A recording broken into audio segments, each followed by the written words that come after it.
नमस्कार दोस्तों, मैं अभिषेक पटेल आपका हार्दिक स्वागत करता हूं अपने YouTube चैनल इजी फार्मेसी में। दोस्तों हमारे चैनल को लाइक करें, शेयर करें एंड सब्सक्राइब करें। दोस्तों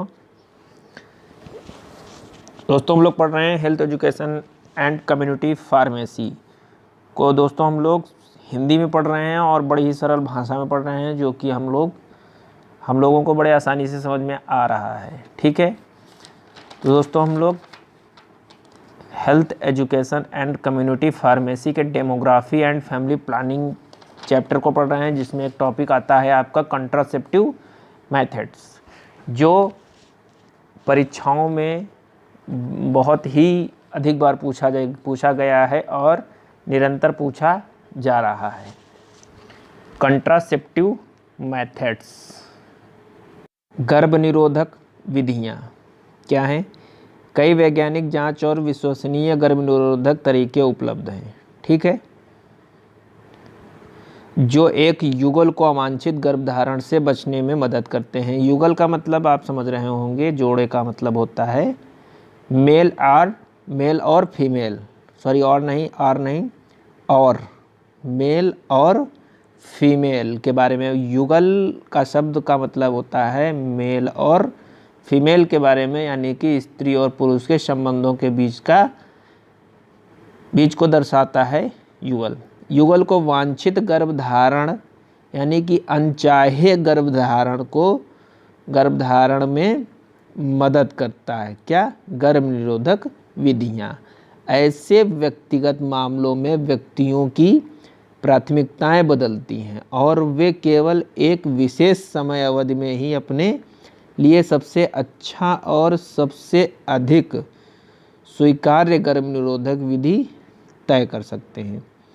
वे अलग अलग विधि खोज सकते हैं जो कि जीवन के अलग अलग पद पर उपयुक्त होते हैं। दोस्तों,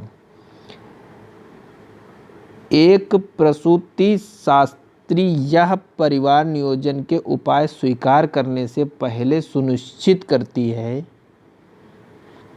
परिवार नियोजन अथवा गर्भ निरोधक विधियां शुक्राणुओं को ओवा के साथ मिलने से रोकती हैं और गर्भावस्था से बचाती हैं। विभिन्न जन्म नियंत्रण की विधियां वर्तमान में उपलब्ध हैं, यानी कि व्यवहारिक विधि को आप अपना सकते हैं। गर्भ निरोधक विधियों में सबसे पहली है आपकी व्यवहारिक विधि, दूसरी है रासायनिक विधि, तीसरी है हार्मोनल विधि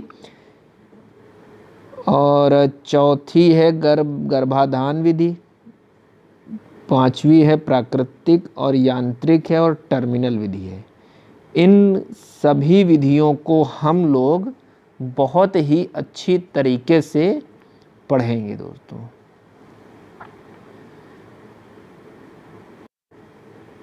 तो सबसे पहले दोस्तों हम लोग पढ़ते हैं व्यवहारिक विधि क्या है। व्यवहारिक विधि में सबसे पहला आता है परहेज विधि। परहेज का मतलब है संभोग ना करना या संबंध ना बनाना।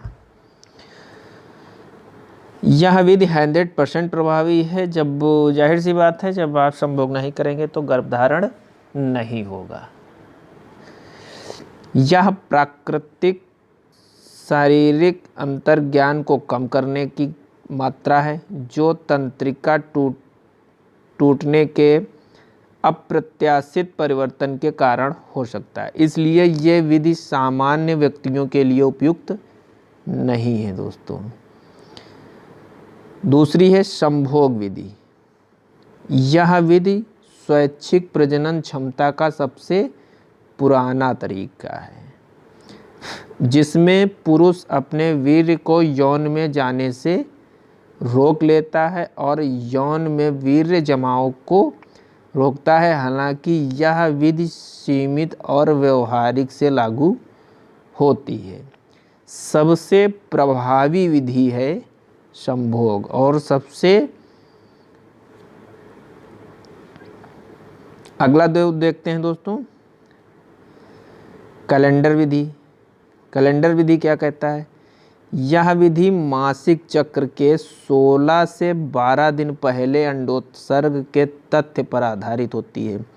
मासिक धर्म के प्रथम दिन की गिनती द्वारा मासिक चक्र के 10 से 18 दिन तक युगल को संभोग से बचना चाहिए। यानी कि 10 तारीख से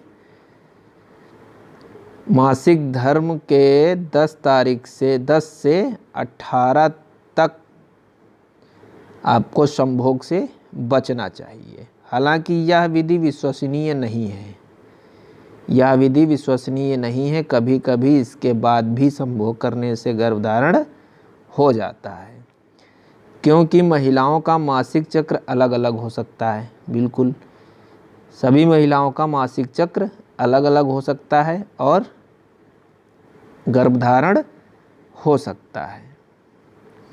केवल शिक्षित और जिम्मेदार युगल ही इस विधि को प्रभावी रूप से उच्च प्रेरणा और सहयोग के साथ प्रयोग कर सकते हैं। ठीक है, आप